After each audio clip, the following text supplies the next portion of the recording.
Chers compatriotes, malgré les annonces tapageuses et les chiffres flatteurs brandis par le pouvoir, la réalité est cruelle.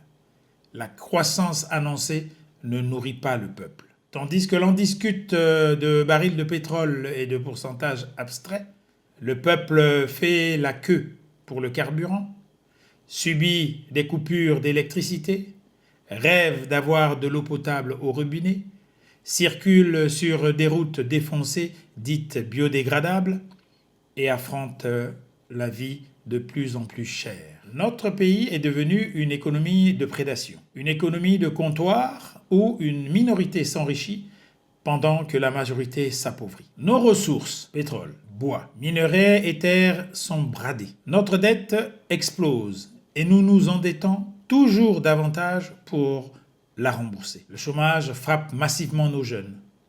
La corruption gangrène l'État. Le RDD le dit clairement. En 2025, l'économie congolaise a produit des chiffres, mais pas du bien-être pour le peuple.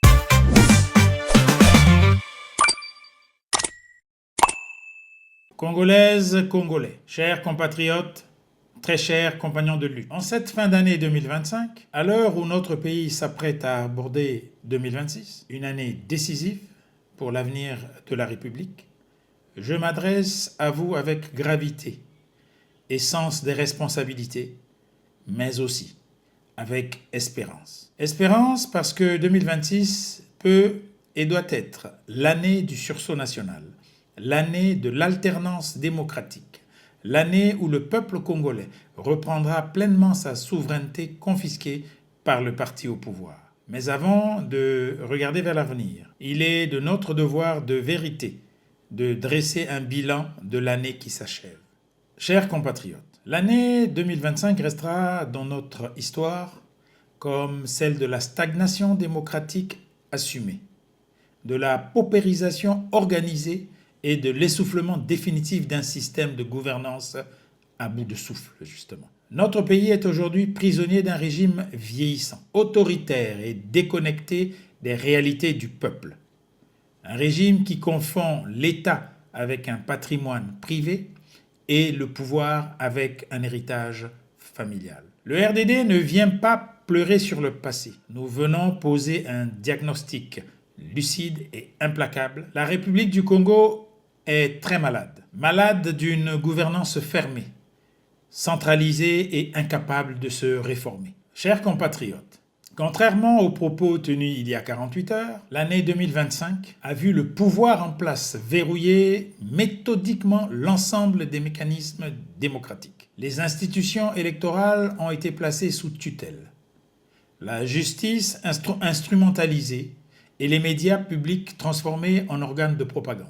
Le Parlement et le Sénat ont été réduits à de simples chambres d'enregistrement, pour ne pas dire des caisses de résonance nuisibles à l'intellect national. L'exclusion arbitraire et injuste du RDD de la liste officielle des partis reconnus constitue une atteinte grave à la démocratie et un scandale politique majeur. Cette décision n'est pas administrative, elle est politique. Elle traduit la crainte du pouvoir qui redoute le verdict réel du peuple. La société civile, les intellectuels, les forces vives de la nation l'ont dit clairement. Notre pays glisse dangereusement vers une autocratie déguisée. Les préparatifs des élections de mars 2026 se déroulent dans une opacité totale, sans audit crédible du fichier électoral, sans réforme sérieuse, sans supervision internationale digne de ce nom. Comment parler d'élections libres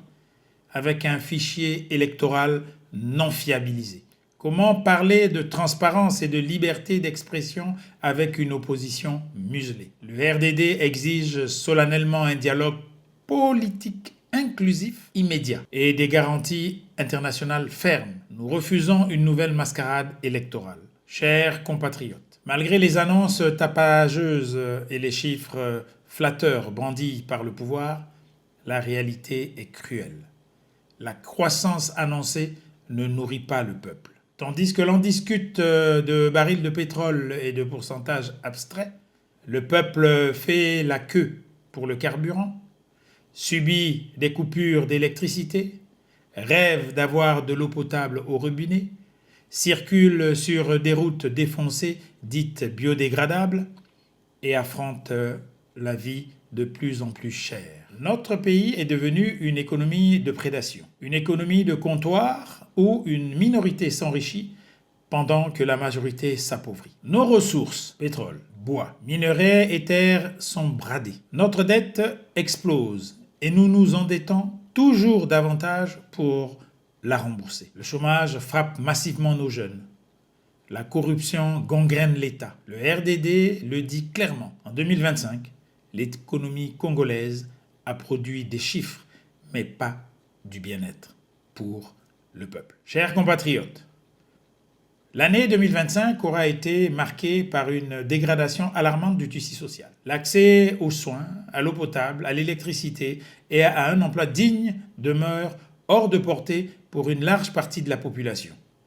Les structures hospitalières sont dépourvues de médicaments, tandis que de nombreuses familles luttent chaque jour pour leur survie. Les inégalités s'aggravent, la justice se fait à géométrie variable et les victimes du drame du 4 mars 2012 attendent toujours vérité, reconnaissance et réparation. L'opération dite Zéro Kuluna, fondée exclusivement sur la répression, stigmatise notre jeunesse au lieu de lui offrir des perspectives d'avenir.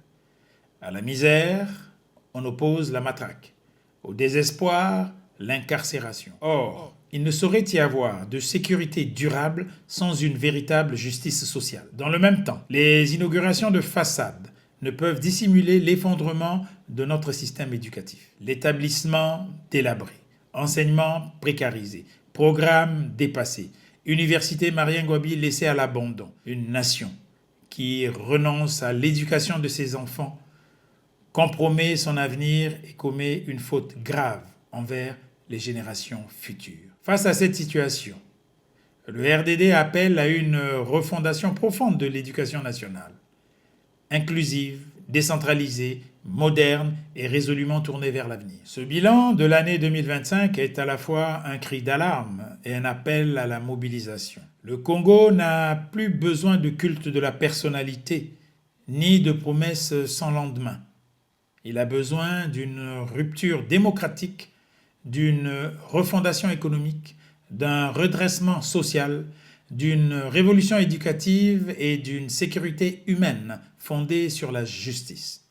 Une justice qui protège et non une justice qui tue. Le RDD, aux côtés de ses alliés et du Rassemblement des forces du changement, tend la main à toutes les forces vives de la nation, intellectuels, syndicalistes, autorités traditionnelles, responsables religieux, femmes et jeunes. Ne nous égarons pas sur la nature du véritable antagoniste. Refusons de nous laisser plus longtemps séduire par les chants trompeurs de la mystification étatique.